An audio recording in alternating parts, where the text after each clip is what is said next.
The print में आपका स्वागत है। पिछले दिनों जहां एक तरफ वित्त मंत्री निर्मला सीतारमण ने देश का बजट पेश किया, वहीं दूसरी तरफ कर्नाटक के एक कॉलेज से शुरू हुआ हिजाब विवाद अब हाईकोर्ट पहुंच चुका है।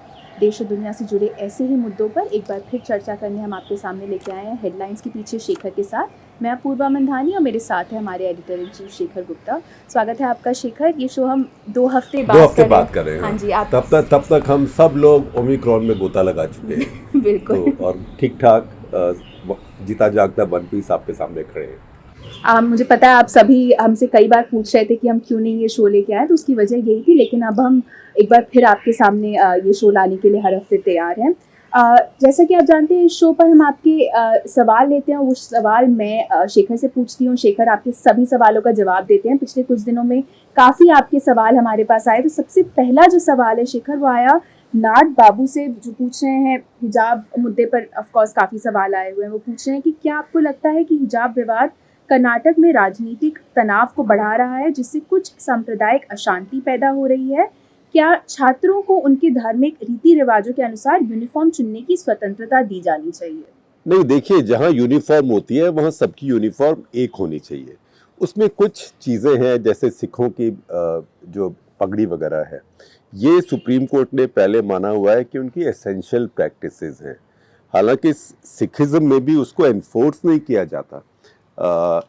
तो उसके अलावा हर किसी धर्म को अपना अगर पहनना शुरू करेंगे तो पहले हर धर्म की यूनिफॉर्म अलग हो जाएगी, फिर हर धर्म की क्लासेस अलग हो जाएंगी, फिर हर धर्म के लोग कहेंगे कि मेरे को तो सिर्फ मैं हिंदू हूँ, हिंदू टीचर पढ़ाएंगे, मुस्लिम हूँ, मुस्लिम टीचर पढ़ाएंगे, क्रिश्चियन हूँ, क्रिश्चियन टीचर पढ़ाएंगे।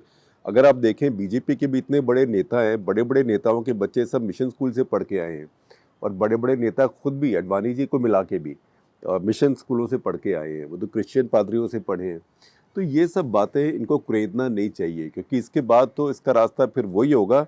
ये इतनी हम उल्टे ढलान पे शुरू हो जाएंगे कि संभलना मुश्किल हो जाएगा।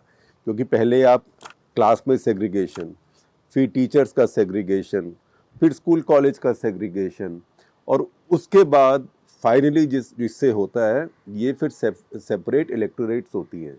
जैसे पाकिस्तान में होता है कि हिंदू अपनी एक कॉन्स्टिट्यूंसी के लिए वोट करते हैं, जो दो चार लिमिटेड हैं, सिख जो भी मतलब माइनॉरिटीज़ हैं उनकी दो चार उनकी कॉन्स्टिट्यूंसीज हैं।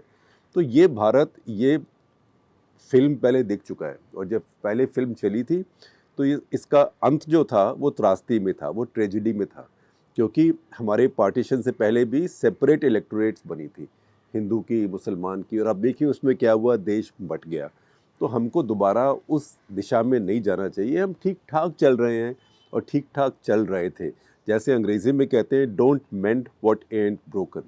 जो चीज़ ठीक ठाक चल रही है उसको अब दोबारा रिपेयर मत करना शुरू कर दीजिए। उसे खुटर पुटर करेंगे तो समस्या होगी।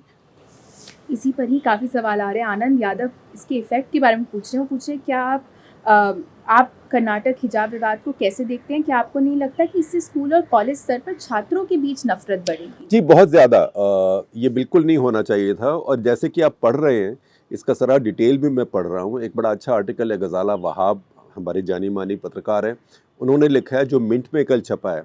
और वो बता रही हैं कि शुरू में क्या हुआ था। शुरू में सिर्फ ये हुआ था कि प्रिंसिपल ने कहा कि भाई तुम 2 साल के बाद आए हो, तो जैसे पहले करते थे, हिजाब पहन के इस कॉलेज में आ जाओ, लेकिन क्लास में मत पहनो। उसके ऊपर स्टूडेंट अड़ गए, 5 थोड़े से स्टूडेंट्स थे, प्रिंसिपल भी अड़ गया। जब वो हुआ तो वहाँ पे जो मुसलमान लड़कियाँ स्टूडेंट्स थीं, वो और उनके माँ बाप, ये जो वहाँ के संस्थाएं हैं, CFI campus front of India और PFI popular front of India, इनके पास चली गई। उन्होंने आके इसका इशू बना दिया। इशू बना तो दूसरी तरफ से लोग भी आ गए, जो भगवे वाले, तो उन्होंने भगवे डाल लिए। तो उससे एकदम ये सांप्रदायिक इशू बन गया। ये लोकल स्तर पर ही इसमें कॉन्फ्लिक्ट रेजोल्यूशन हो सकता था। अब क्यों नहीं हुआ? क्योंकि ये काम DM के SP के करने के होते हैं वहाँ पे, अगर उसको कोई समस्या दिखे। क्यों नहीं हुआ? मुझको तो यही लगता है कि जैसा इस तरह का ध्रुवीकरण होता है, पोलराइजेशन होता है, वो उससे किसी न किसी को फ़ायदा होता ही है, और ख़ास करके राजनीति में। और अभी तो उत्तर प्रदेश में चुनाव भी आ रहा है, जहाँ पे ध्रुवीकरण जो है वही एक सबसे बड़ा मुद्दा है और वही एक सबसे बड़ा हथियार है। इनका यूज़र नेम रिपब्लिक है, ये पूछ रहे हैं कि कर्नाटक हिजाब, दरअसल द प्रिंट का जो 50 वर्ड एडिट है उन पर इस पर उनका सवाल है। वो बोल रहे हैं कि ये पूरा मुद्दा एक प्रथा के रूप में हिजाब से ऑपरेशन के बारे में नहीं है, बल्कि ये डेली लाइफ में मुसलमानों को निशाना बनाने का एक और बहाना है। देखिए, अब कुछ भी हो, आप कुछ बात कह सकते हैं, मैं कुछ बात कह सकता हूँ, लेकिन ये राजनीति है। और इस राजनीति में जो महिलाएं हैं, इन दिस केस जो मुस्लिम महिलाएं हैं, वो सिर्फ एक मोहरा हैं। उनको उठा के इधर से उधर, उधर से इधर रखा जा रहा है, और कोई इसमें ऐसा सुधारक नज़र नहीं आ रहा है जो इस बात को इस समय करेक्ट पर्सपेक्टिव में लाके, ठीक संदर्भ में लाके देखेगा और समझेगा और समझाएगा लोगों को। अब देखिए, आज के दिन जो तालिबान है अफ़गानिस्तान में, उनका जो प्रवक्ता है, स्पोक्समैन है, उसने अब ट्वीट कर दिया है कि जो भारत में जो मुस्लिम महिलाएं कर रही है, ये बहुत बढ़िया चीज़ कर रही हैं, बहुत ज़ोरदार चीज़ कर रही हैं, और हिजाब तो हमारी महिलाओं की निशानी है और उनको सबको पहनना चाहिए। ख़ास करके सेकुलर कंट्रीज़ में, जो इस्लामिक कंट्रीज़ नहीं हैं, और मुस्लिम महिलाएं वो बहुत बहादुरी से कोशिश कर रही है। अब देखिए कि सारी कौम की इज़्ज़त की जो जिम्मेवारी है, सारी कौम की इज़्ज़त का बोझ मुसलमान लड़कियों के ऊपर डाल दिया है आपने अभी। तो ये तो एक गलत बात है। हालांकि ठीक है कि हर धर्म में मिसोजिनी होती है, और मिसोजिनी एक, उसके लिए धर्म एक तरह का टैक्टिक्स होती है। तो ये हर धर्म में होती है। अभी आपको याद होगा, जैसे वो गाना था अमर प्रेम का, कुछ और है कि कुछ और, तू कौन है तेरा नाम है क्या, सीता भी यहाँ बदनाम हुई। तो अग्नि परीक्षा तो सीता की होती है ना। तो ये जो मोरालिटी है और जो कौम की इज़्ज़त है या परिवार की इज़्ज़त है, उसको, उसका बोझ सिर्फ महिला के ऊपर रहता है, परिवार की। और वो बोझ ऐसा रहता है कि उस बोझ को उठाने के लिए उसको बहुत कुछ बलिदान करना पड़ता है। तो ये बहुत अनफेयर है, चाहे कोई भी धर्म हो। बजट पे भी कई सवाल आए हैं। आदित्य गुप्ता जो कि हमारे मेंबर हैं, वो बोल रहे हैं कि निर्मला सीतारमण ने पिछले साल की तरह बजट में पीएसबी पब्लिक सेक्टर बैंक्स की निजीकरण की चर्चा क्यों नहीं की? क्या ये सिर्फ आने वाले चुनावों की वजह से है? देखिए, वो एक बहुत, मैं कहूँगा कि अच्छी बात नहीं है। मुझे बहुत उम्मीद थी कि 2 बैंक, जैसे कि सरकार ने पहले कहा था वो इस साल प्राइवेटाइज़ करेंगे, वो कर पाएंगे, और वो बहुत बड़ी बात होती है। वो एयर इंडिया वगैरह से बहुत बड़ी बात होती है। हालांकि एयर इंडिया को प्राइवेटाइज़ करना भी बड़ी बात है। अब वो नहीं कर पाए, और ये साफ है कि अब वो इलेक्शन तक नहीं, तो इस वित्तीय वर्ष में तो नहीं होने वाला। अगले वित्तीय वर्ष में होगा तो फिर मुश्किल होगा, क्योंकि अगले साल फिर कई राज्यों में चुनाव हैं।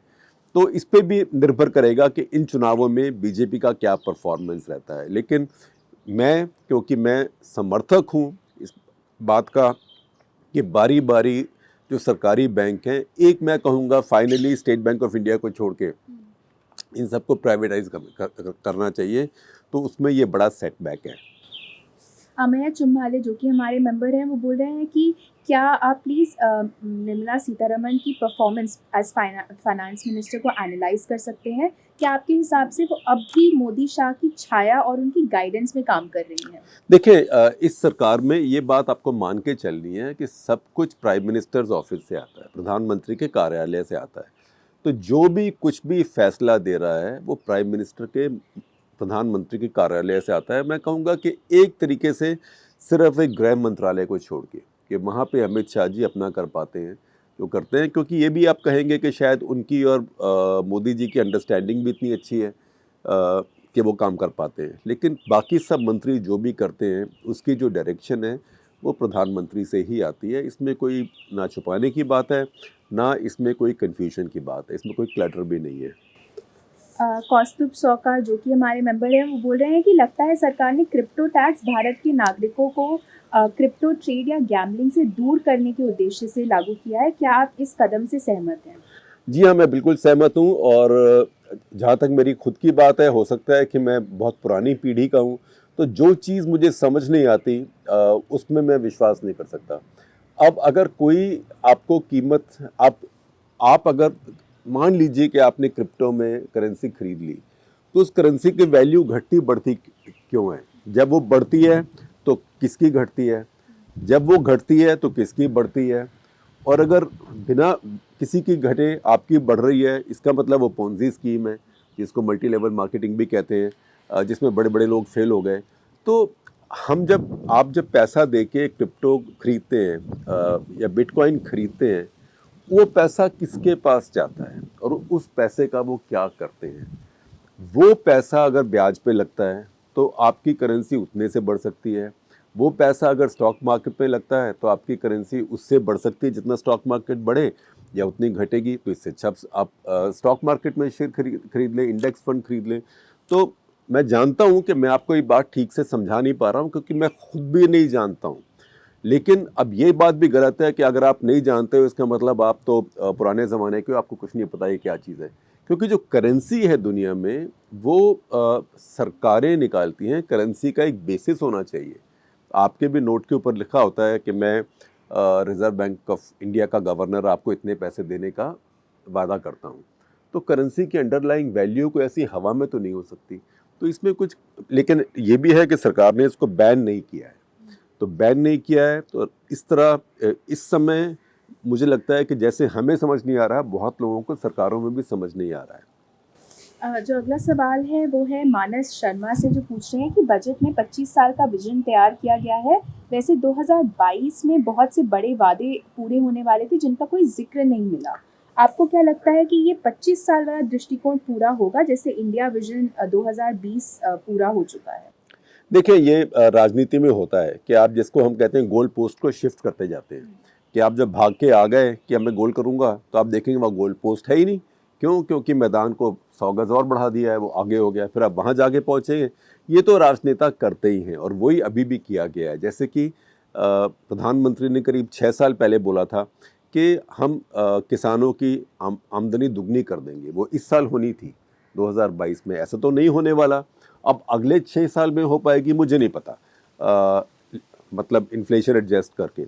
लेकिन ये चीज़ें तो राजनेता करते ही रहते हैं और वही अभी भी किया गया है। ये नहीं है कि जितने वायदे पहले किए गए थे वो सारे पूरे हो गए हैं। मैत्रेय जामकर पूछ रहे हैं कि 2022 के बजट का नौकरियों पर कैसा असर होने वाला है और गति शक्ति मास्टर प्लान के बारे में आपका क्या कहना है? देखिए, सरकार ने एक मैं जुआ नहीं कहूँगा, पर सरकार ने अपनी तरफ से एक एक दांव लगाया है कि अब क्योंकि हम इतना इंफ्रास्ट्रक्चर बनाएंगे, वो इंफ्रास्ट्रक्चर बनाने से बहुत नौकरियां बनेंगी, सड़कें बनेंगी, बंदरगाह बनेंगे, एयरपोर्ट बनेंगे और फैक्ट्रियां बनेंगी।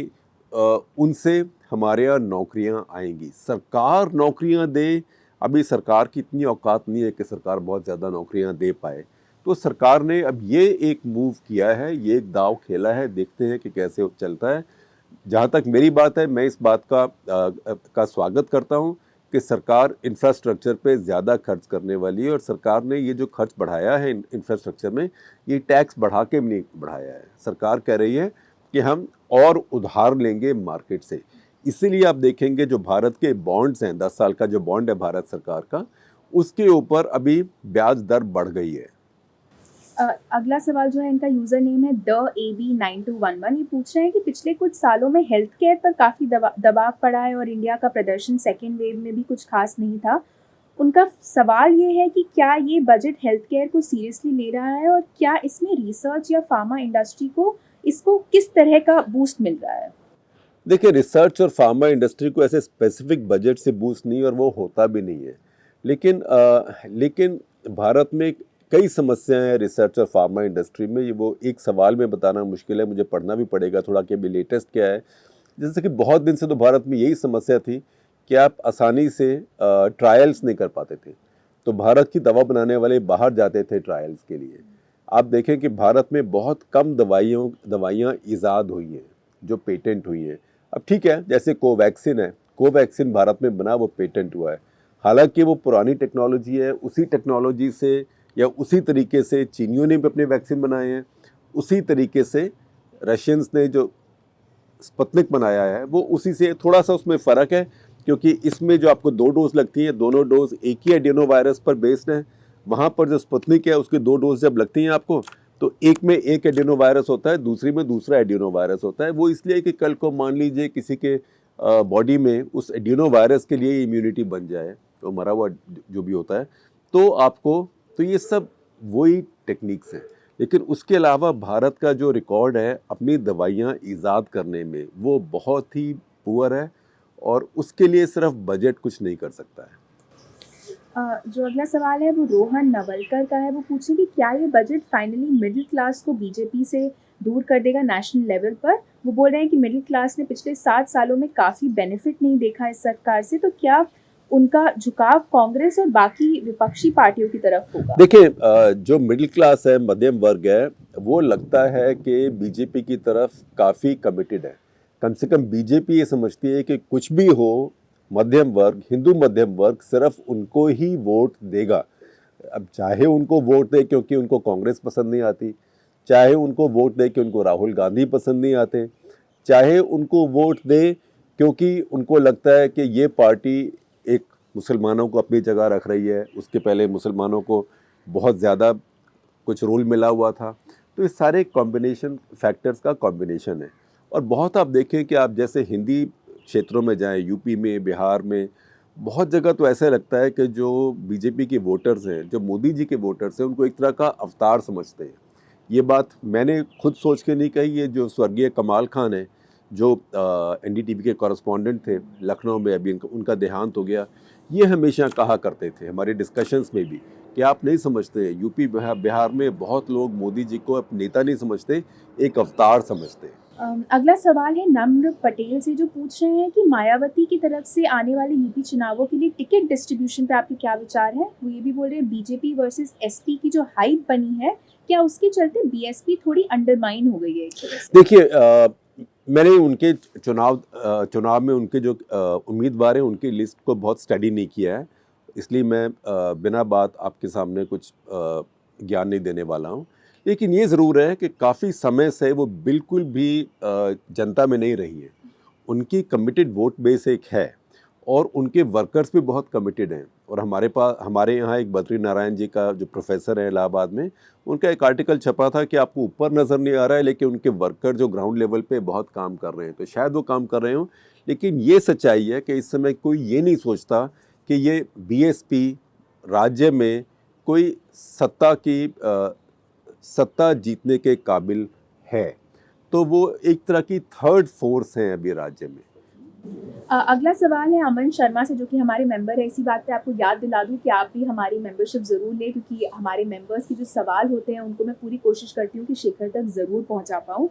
तो अमन पूछ रहे हैं आपके विचार विंटर ओलंपिक्स की डिप्लोमेटिक बॉयकॉट पे, और वो ये भी पूछ रहे हैं कि आपके हिसाब से एशियन गेम्स 2022 जो इस साल चाइना में होगा, उस पर इंडिया का क्या स्टैंड होना चाहिए? देखिए, इंडिया का स्टैंड तो अभी भी यही है कि उन्होंने बॉयकॉट नहीं किया है। हालांकि हमारे एक ही एथलीट ने क्वालिफाई किया उसमें कंटेस्ट करने के लिए, लेकिन भारत ने बॉयकॉट नहीं किया।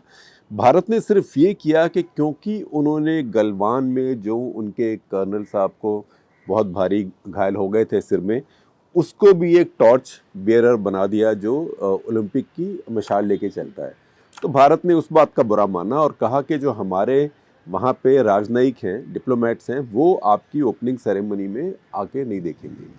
तो मैं नहीं समझता कि एशिया में कोई भी ऐसा देश है जो चीन में होने वाले एशियन गेम्स को बॉयकॉट करेगा।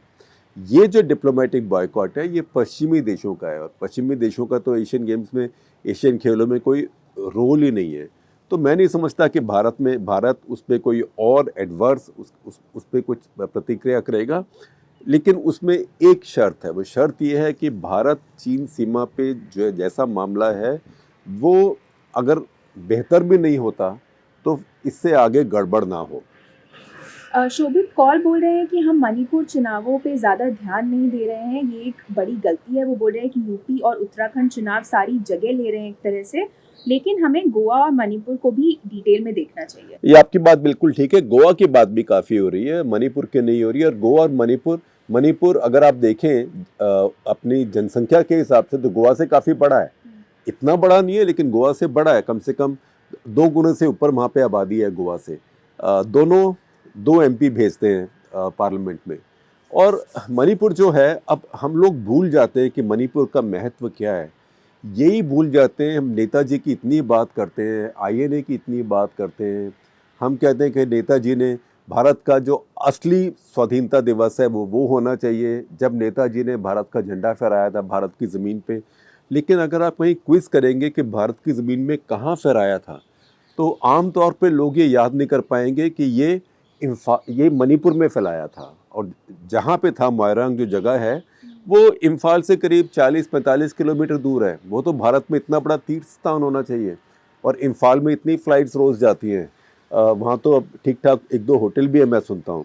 हम लोग जब वहाँ जाते थे, जब रिपोर्टर थे, तब तो बड़ी मुश्किल थी वहाँ रहने की, लेकिन अब ऐसी कोई समस्या नहीं, लेकिन हम उसके बारे में जानते नहीं है, जो कि गलत बात है। दूसरी बात, जो मणिपुर है ये बड़ी दिलचस्प एक जगह है। दिलचस्प इसलिए कि जैसे नागालैंड है, ये सारी ट्राइबल स्टेट है, सारी ट्राइबल स्टेट है, सारी पहाड़ी स्टेट है। या आप देखें कि अरुणाचल सारी ट्राइबल स्टेट है, सारी पहाड़ी स्टेट है। जो मणिपुर है ये पॉलिटिकली, मैं कहूँगा एथनिकली पॉलिटिकली एक तरह की हाइब्रिड स्टेट है, और ये बहुत पेचीदा है। जैसे कि उसमें बहुत बड़ी घाटी है जिसको इम्फाल वैली कहते हैं। वहाँ पे जो लोग रहते हैं वो हिंदू हैं, ये मेती हैं। आमतौर पे देवी सिंह जैसे नाम आपको मिलेंगे। ये हिंदू हैं, वैष्णवाइट हैं पुराने। अब ये ट्राइबल नहीं है, इनको ओबीसी माना गया बाद में, पर ट्राइबल नहीं माना गया। लेकिन जो पहाड़ हैं चारों तरफ, वहाँ पे ट्राइबल लोग हैं। उन ट्राइबल में नागा हैं, जैसे उखरुल ज़िला है उसमें तांखुल नागा हैं, जैसे मोइवा हैं जो अब नागा अंडरग्राउंड के लीडर हैं सबसे बड़े, अब 90 साल के होने वाले हो गए, वो उखरुल के हैं, तांखुल के हैं।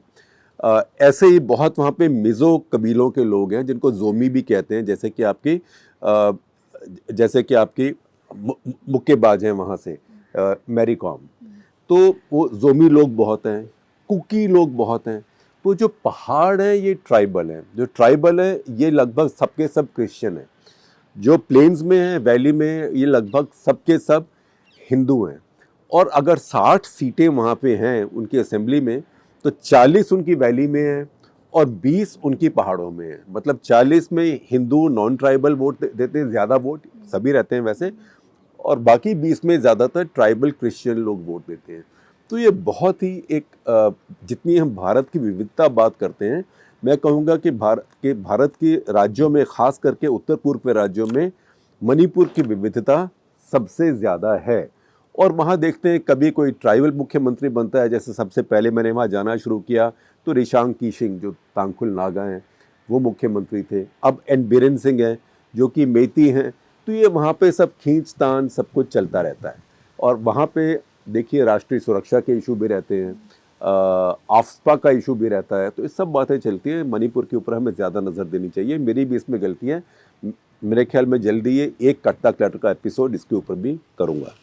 चलिए, वो आप एपिसोड ज़रूर देखिए। अगला जो सवाल है वो योगी राय का है। वो पूछ रहे हैं कि आपके हिसाब से कन्हैया कुमार जैसे पॉलिटिशियंस का फ्यूचर किस तरह का है? देखिए, जो आदमी पॉलिटिक्स में रहता है और दिल लगा के रहता है और मेहनत करता है, उसका कुछ ना कुछ तो फ्यूचर होता है। अब ये कहना कि कल को मुख्यमंत्री बन जाएंगे और ये कहना कि नहीं बनेंगे, ये बात बुद्धू बनने की है।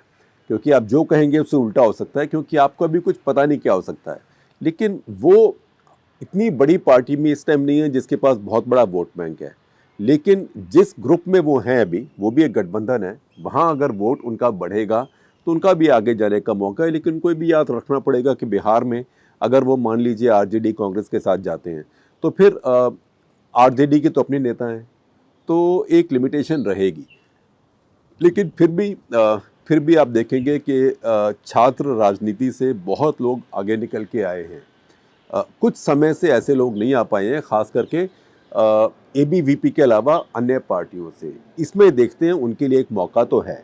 अब आखिरी जो सवाल, 2 सवाल है हमारे पास हमारे मेंबर्स के हैं। सूरज जो कि हमारे मेंबर हैं, वो बोल रहे हैं कि द प्रिंट की बेहतरीन पत्रकारिता के लिए आपकी पूरी टीम को धन्यवाद।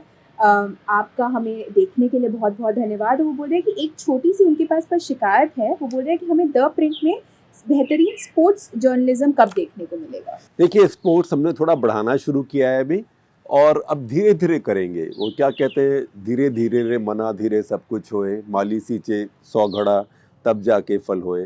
तो अब धीरे धीरे कर रहे हैं। सबसे पहले हमें जो चीज़ें ज़्यादा पता थी, राजनीति, सरकार, वो सब। हालांकि मेरा तो स्पोर्ट्स से बहुत प्यार है, मैं पागल हूँ स्पोर्ट्स के लिए, और मैं हर तरह का स्पोर्ट्स देखता हूँ। और मैंने अपने करियर की शुरुआत भी स्पोर्ट्स रिपोर्टर के तौर पे की थी, क्योंकि मेरा जर्नलिज्म कोर्स तो पूरा इमरजेंसी के दिनों में था। तो हम जब पास करके आए तो नौकरियाँ थी नहीं, तो हमसे कहा गया, हम टाइम्स ऑफ इंडिया में ट्रेनी बन के गए, हमसे कहा गया भाई अगर कोई काम चाहिए तो आप स्पोर्ट्स डेस्क पर जाके बैठ जाओ। तो हम स्पोर्ट्स डेस्क पर जाके बैठ गए। तो फिर हम जब वहाँ से वापस चंडीगढ़ आ रहे थे तो उन्होंने कहा एक काम करना, हाँ आपको नौकरी तो नहीं दे सकते हैं, लेकिन हमारे पास चंडीगढ़ में कोई स्पोर्ट्स का स्ट्रिंगर नहीं है। और चंडीगढ़ में उस समय स्पोर्ट्स बढ़ रहा था, क्योंकि मिल्खा सिंह थे, जर्नैल सिंह थे, जो पुराने ओलंपिक स्टार्स, ये सब पंजाबी लोग होते थे। उसके बाद तो अनफॉर्चुनेटली बदकिस्मती से पंजाब का डिक्लाइन हो गया ओलंपिक स्पोर्ट में। और उस समय कपिल देव भी आ रहे थे, योगराज सिंह भी आगे आ रहे थे, और टेनिस में भी किरण ठाकुर सिंह थी और उनकी बहन कंवल ठाकुर सिंह, बैडमिंटन में, ये सब चंडीगढ़ के थे। तो चंडीगढ़ से उस समय खबर आती थी स्पोर्ट्स की। तो मुझे कहा गया कि आप चंडीगढ़ जाइए और आप स्पोर्ट्स पे कुछ हुआ कीजिए, आप विद्यार्थी हैं, हॉस्टल में रहिए, और जो स्पोर्ट्स में कुछ हो हमारे को खबर भेज देना। और मान ली आपको मालूम है कितनी हमें तनख्वाह मिलती थी उसके लिए, और ये बात कोई 1940 की नहीं है, ये बात 1976 की है। हमको जो महीने का रिटेनर मिलता था वो 95 रुपये था। तो 95 रुपये रिटेनर, और जो खबर छपती थी वो 1 इंच का 1 रुपया, और उसके अंदर कोई नापता था अखबार में जितने स्ट्रिंगर होते थे। अब आप सोचें कि ये शब्द, ये जो एक्सप्रेशन स्ट्रिंगर, ये कहाँ से आया। तो स्ट्रिंगर की बड़ी दिलचस्प कहानी है कि पुराने ज़माने में कंप्यूटर तो थे नहीं, और ऐसे ही मैनुअल, पुराना ज़माना तो आज से 25 साल पहले ही था। मतलब सबसे पहले कंप्यूटर भारत में जो आए, 2 कंप्यूटर आए थे एप्पल के, इतने बड़े बड़े, वो इंडिया टुडे में मैं काम करता था, वो 1985 में आए। बल्कि आजकल ये हिजाब की बात हो रही है, जो मैंने अपनी पहली स्टोरी लिखी है कंप्यूटर के ऊपर, इतने बड़े एप्पल के ऊपर, बिल्कुल डब्बा था इतना बड़ा, वो कवर स्टोरी लिखी थी शाहबानो केस के ऊपर इंडिया टुडे में। तो उस, बल्कि मुझे याद है मेरे साथी थे दिलीप बॉब, उन्होंने फटाफट जाके आर्ट डिपार्टमेंट से एक वो बना के प्ले कार्ड बना के कंप्यूटर के ऊपर रखवा दिया था, this is the apple of my eye, क्योंकि वो एप्पल कंप्यूटर से। और अचानक हमको लगा कि हमारी लाइफ इतनी आसान हो गई। तो पुराने ज़माने में एक कोई बेचारा बाबू बैठ के हर अखबार के ऑफिस में, पुराना ज़माना मैं आपको सन 76 में लेके जा रहा हूँ, और ये करीब सन 90 तक ऐसे रहा। तो कोई इंसान हर स्ट्रिंगर का नापता था कि उसने आज आपने 1 इंच भेजा। हमारी खबर क्या होती थी कि आज वो चंडीगढ़ में कोई कंट्री रेसिंग हुई, उसमें 4 आदमी जीत गए, इतनी बड़ी खबर छपती थी, तो 1 रुपया हो गया। तो वो सब, अब उसका हिसाब कैसे रखें। तो अखबारों के न्यूज़ रूम में जहाँ बाबू बैठते थे, क्लर्क बैठते थे, वहाँ पे स्ट्रिंग होती थी एक तरह की।